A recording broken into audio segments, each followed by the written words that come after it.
জীবিত না থাকে সাধারণ মানুষ বাঁচবে কি করে? কলকাতা পুলিশ কি তার জবাব দেবে? অভিষেক, তোমার মেয়ে সুরক্ষিত তো? পরবর্তী জন্মে তোমার মেয়ে সুরক্ষিত তো? তোমার আজকে নামা উচিত ছিল মুখ্যমন্ত্রী। বিনীত গোয়েলকে অপসারণ করতে হবে, পদত্যাগ করতে হবে।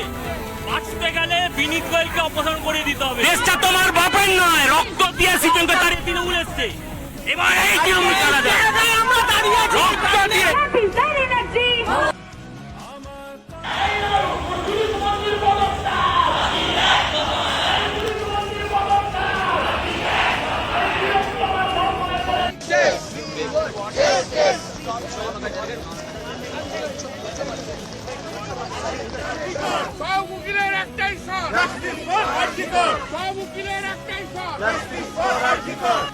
Hello everyone and Radhe Radhe সবাইকে। তো তোমরা সবাই জানোই তিলোত্তমা হত্যাকাণ্ডে আগুন দিন প্রতিদিন বাড়তেই চলেছে। সাধারণ মানুষের এর বিচার পাওয়ার জন্য নারীদের সাথে রাস্তাতে জমায়েত হয়ে আন্দোলন করে চলেছে।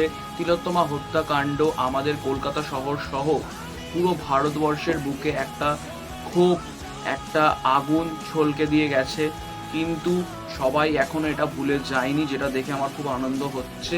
আর সবাই নিজ নিজ জায়গা থেকে প্রোটেস্ট প্রতিনিয়ত করে চলেছে। মিডিয়াও এই নিউজটাকে 24/7 অ্যাটেনশন দিয়ে চলেছে। আপাতত আমাদের এই তিলোত্তমা হত্যাকাণ্ডের ইনভেস্টিগেশন করছে সিবিআই। হাইকোর্টের নির্দেশে সিবিআই মূলত এই কেসটার সমস্ত চাবিকাঠিগুলোকে খতিয়ে দেখছে। মেনলি আরজি কলের এক্স প্রিন্সিপালকে আটক করে প্রতিনিয়ত প্রশ্ন করে যাচ্ছে সিবিআই কর্তারা। আর এই যে সন্দীপ ঘোষ, এনার ব্যাপারে আগেও অনেক কেস চলেছে, বাট সন্দীপ ঘোষ নিজের ফোর্সফুলি অ্যান্ড পাওয়ারের দমে সমস্ত কেসগুলোকে ধামাচাপা দেওয়ার চেষ্টা করে চলেছে। আর মানুষটা কতটা নির্লজ্জ বেহায়া হলে এরকম টাইপের মন্তব্য করতে পারে যে তার জন্য স্টুডেন্টরা মানে প্রোটেস্টে নেমে গিয়ে এরকম টাইপের ব্যানার্স বানাতে স্টার্ট করে।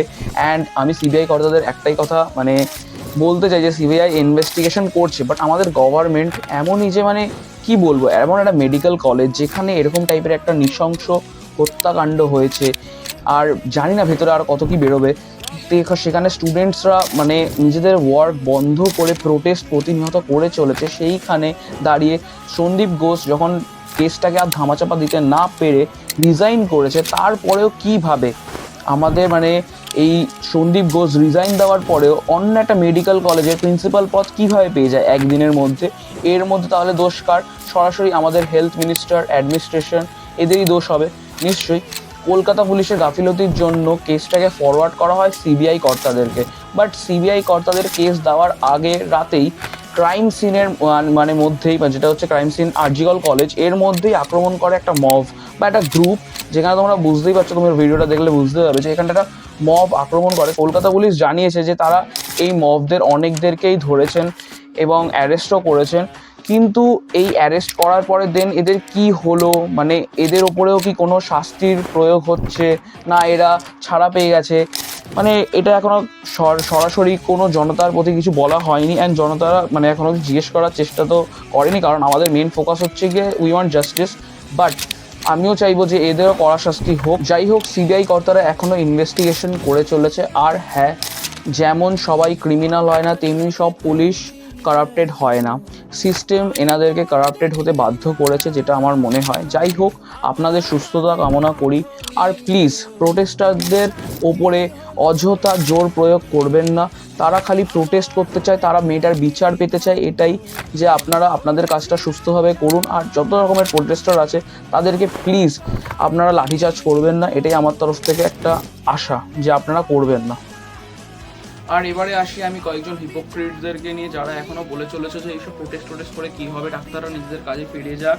তো তোমাদেরকে আমি একটাই কথা বলবো, তোমাদের বাড়ির লোকদের সাথে হয়নি তো তোমরা কিছুতেই বুঝবে না যে কী হচ্ছে, কী সিচুয়েশনটা দাঁড়িয়েছে বা কোথায় এসে।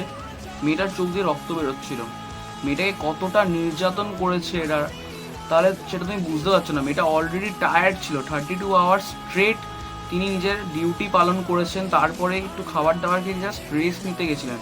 সেখানে রাত্রেবেলা তার সাথে এরকম নৃশংস অত্যাচার করা হয়েছিল।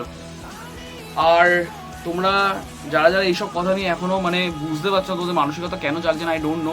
তো তোমরা এই জিনিসটাকেই দেখো না, তো তোমরা একটা জিনিস দেখে নাও যে আরজি কলের মধ্যে এখনো প্রোটেস্ট স্ট্রাইক চলছে, সিবিআই কর্তারা এখন এইসব করে যাচ্ছেন ইনভেস্টিগেশনগুলো। তো এর মাঝখানেও এখানে এদের মানে কি বলবো, তোমরা এই আর্টিকেলসগুলো দেখলে তোমরা বুঝতে পেরে যাবে যে এখনো প্রতিনিয়ত দেশের মধ্যে কি হতে চলেছে, কি হয়ে চলেছে। এই জন্তুরা এইসব করেই যাচ্ছে।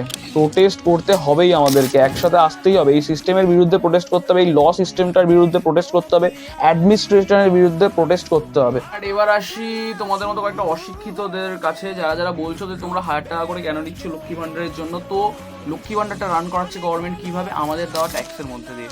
কেউ নিজের কালীঘাটের বাড়ি বিক্রি করে আমাদেরকে লক্ষ্মী ভাণ্ডার দিচ্ছে না।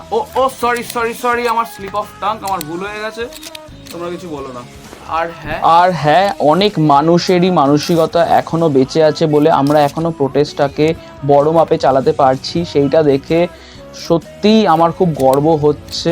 অ্যান্ড হ্যাঁ, যারা যারা এখনো প্রোটেস্ট করতে ভয় পাচ্ছিস তাদেরকে আমি একটাই কথা বলবো, তোরা ভয় পাচ্ছিস কেন? ভুলে যাস না তোরা নেতাজির জন্মভূমিতে জন্মেছিস, তোদের রক্তে বিপ্লব আছে। আশা করি তোরা বুঝবি একদিন। We want justice.